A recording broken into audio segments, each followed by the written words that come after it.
8 de la mañana con 40 minutos, 8 con 40 minutos, en Punto Noticias, primera emisión, avanzamos con más información y entrevistas. Ya está con nosotros vía telemática la presidenta de la Unión Nacional de Educadores, Isabel Vargas. ¿Cómo está, Isabel? Buenos días, bienvenida. Le saludamos a Alexis Moncayo y quien le habla, Licenia Espinel. Tenemos entendido que se logró frenar al menos el hecho de que más provincias se unan a la huelga de hambre que por varias semanas llevan a cabo maestros de la UNE en demanda de un pronunciamiento de la Corte Constitucional sobre las reformas a la Ley Orgánica de Educación Intercultural. ¿Cuál es el ofrecimiento que les han hecho las autoridades? ¿Por qué han decidido que estas provincias no se sumen desde esta semana a la huelga de hambre? Que sí se va a mantener, entiendo, hasta el momento. Buenos días, bienvenida.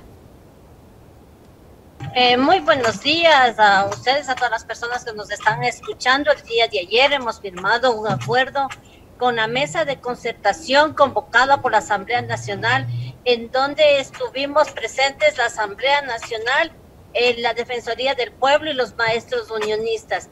Lamentablemente, el gran ausente a esta mesa de concertación fue el Ejecutivo y el representante del Instituto Ecuatoriano de Seguridad Social. Hemos analizado las bondades de la ley, hemos analizado los posibles financiamientos, toda vez que le corresponde al Ejecutivo y a la Asamblea ver sobre el financiamiento, y ahora mucho más que están a días de elaborar el presupuesto para el próximo año y también el revisar el presupuesto de este año, cuánto se ha asignado, cuánto ha sido ejecutado.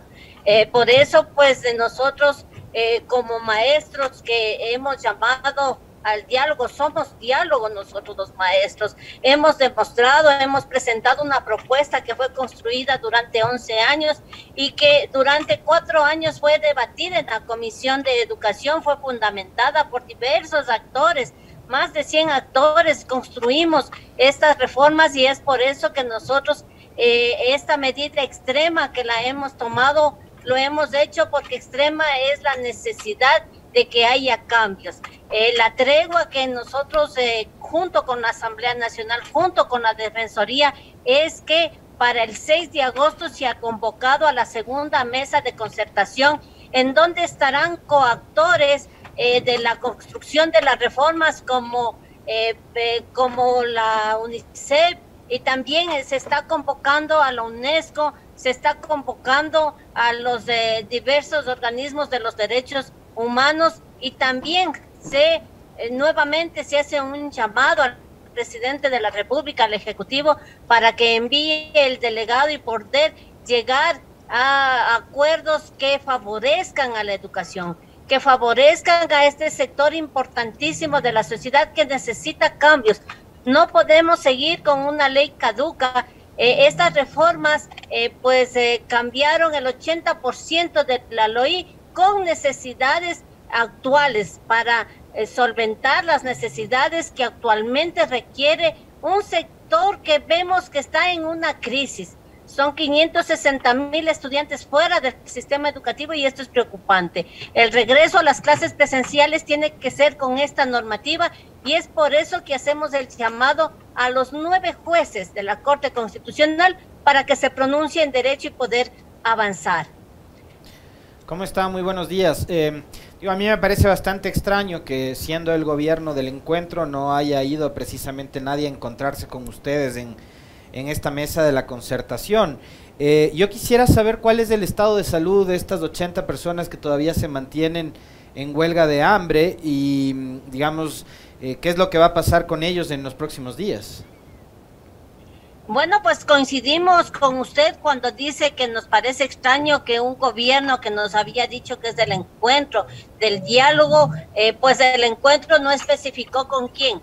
Nosotros los maestros estamos encontrándonos con nuestros niños, con nuestra juventud, y ese encuentro justamente significa las reformas para darles un bienestar y para empezar a salir de esta crisis. La salud de nuestros compañeros, son 80 compañeros a nivel nacional en 11 provincias y llevan ya 23 días sin tener una ingesta de un alimento sólido, lo que está perjudicando, está quebrantando la salud de ellos. Son 15 huelguistas que tuvieron que salir, que han sido llevados a diferentes casas de salud, Sin embargo, los 80 que se mantienen están dispuestos a continuar, a ofrendar, si es posible, su vida por la educación, por nuestro país, porque ellos y nosotros estamos conscientes que cada centavo que se le invierte a educación, estamos invirtiendo en el desarrollo del país. Entonces, en esas condiciones están nuestros compañeros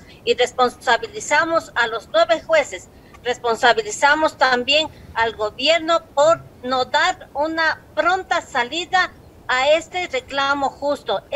Este reclamo es justo, es necesario, tenemos la razón. Tal es así que la Defensoría del Pueblo está respaldando, está siendo solidario la Asamblea Nacional, el Consejo de Participación Ciudadana, 80 organizaciones nacionales, 100 organizaciones internacionales están a la expectativa y están pues exigiendo que se cumpla con la vigencia de la LOI, porque esta significa reparación y justicia para estudiantes, para maestros, y también significa un avance en medio de esta pandemia, el avance que necesitamos en educación, unas reformas que incluso son referente en América Latina. La salud de nuestros compañeros cada día está peor, 23 días que llevamos hoy, y son 2 meses que la Corte Constitucional tiene esta demanda y en estos 2 meses no ha resuelto.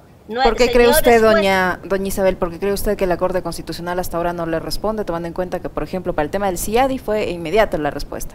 ¿Por qué a ustedes no les responden 2 meses después y con 23 días en huelga de hambre? ¿Por qué cree usted que la Corte Constitucional no se pronuncia? Ahí hay intereses oscurantistas, ahí hay intereses de grupos económicos, de gente que no le interesa que nuestro país siga adelante y que no se invierta. Ahí se responde a voces, por ejemplo, a quienes están haciendo caso a lo que dictamina el Fondo Monetario Internacional. Por eso es que a los jueces ahora les queda 2 caminos, o ser serviles ante el gobierno, como lo demostraron con lo que usted acaba de informar, en donde le quite inclusive a la Asamblea, le dice que no es necesario que ellos aprueben para firmar estos convenios internacionales. Y entonces vemos cuál es el carácter de la Corte Constitucional. Pero aquí están afectados la niñez, la juventud,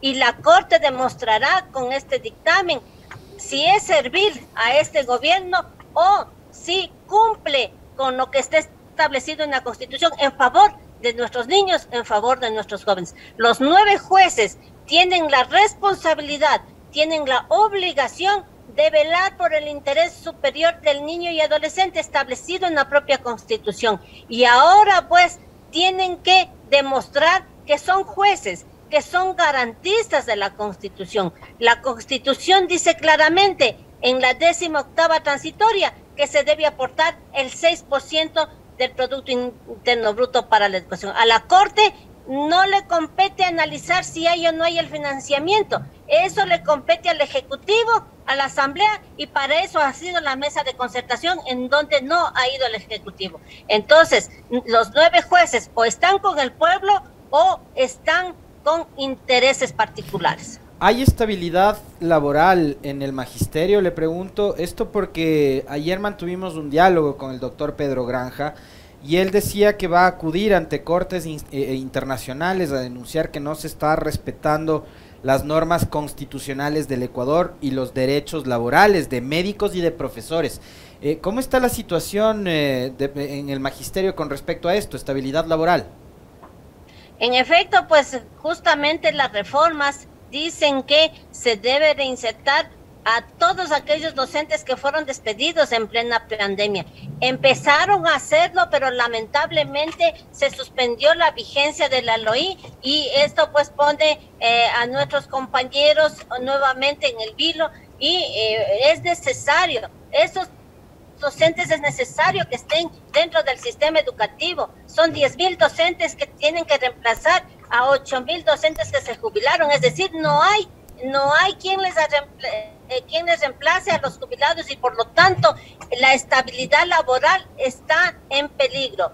y también la educación, porque si regresamos a las clases presenciales con 60, con 50 estudiantes, cuando una pandemia, un virus que se está mutando, no sabemos qué va a pasar y no podemos tener asignados a nuestros estudiantes en las aulas.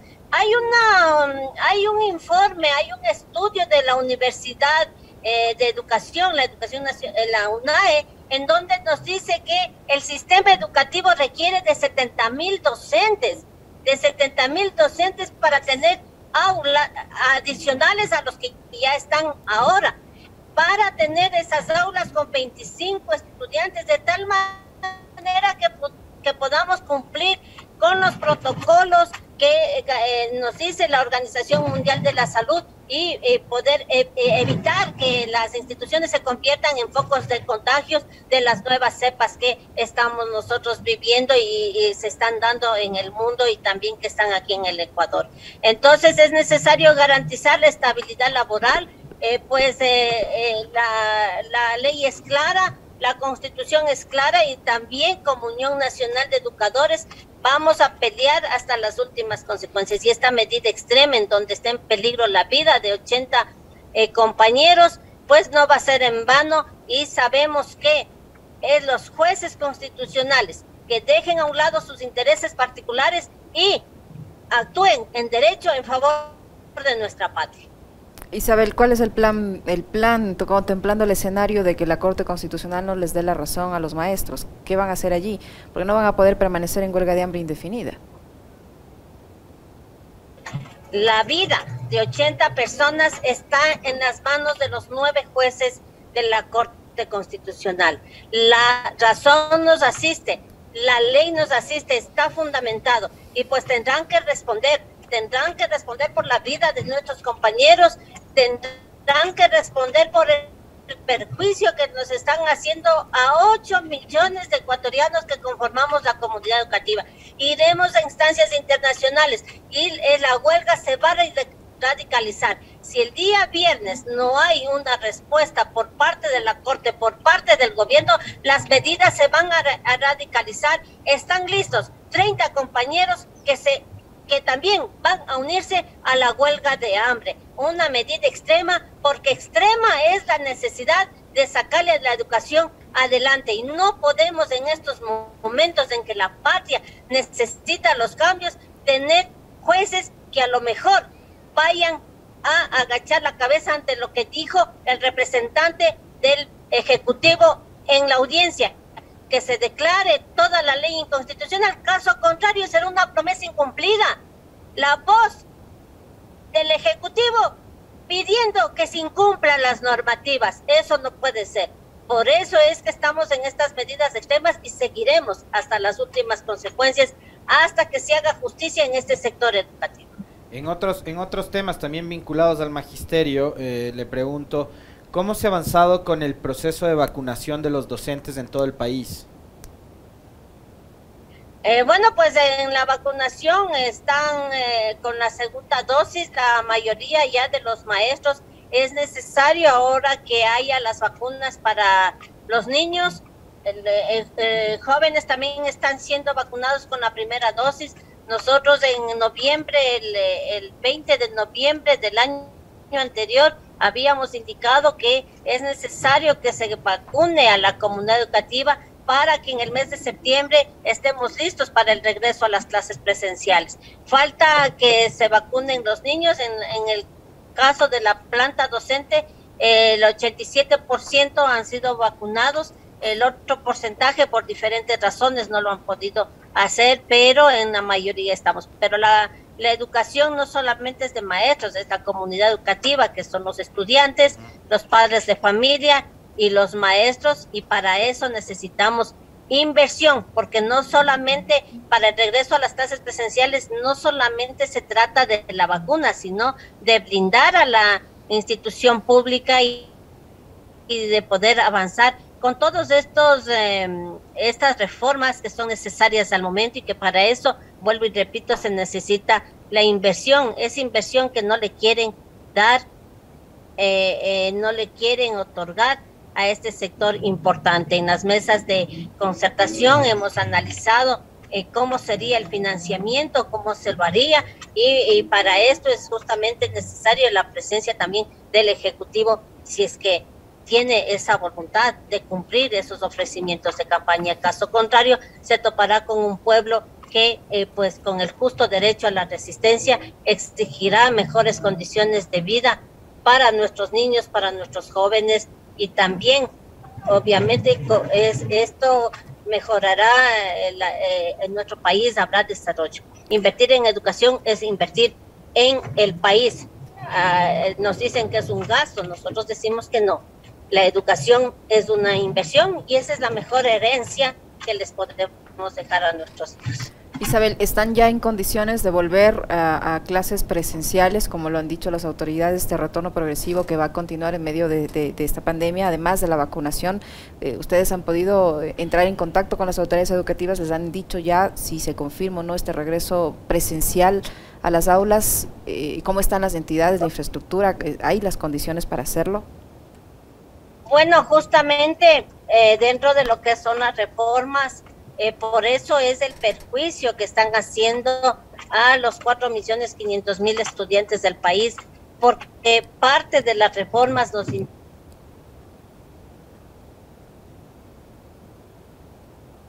Tenemos ahí algún inconveniente con la señal de Isabel Vargas, presidenta de la Unión Nacional de Educadores, que ha estado con nosotros.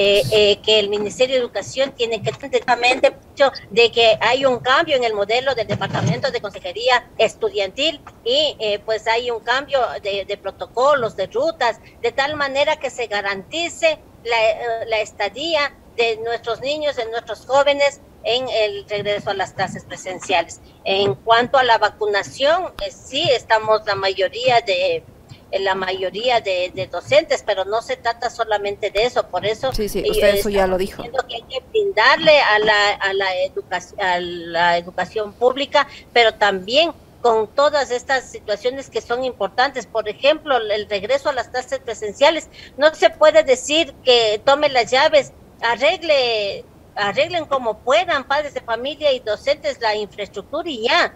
Estamos hablando de la situación emocional. Estamos hablando que en el país se ha incrementado la violencia intrafamiliar y esa violencia ha atacado al eslabón.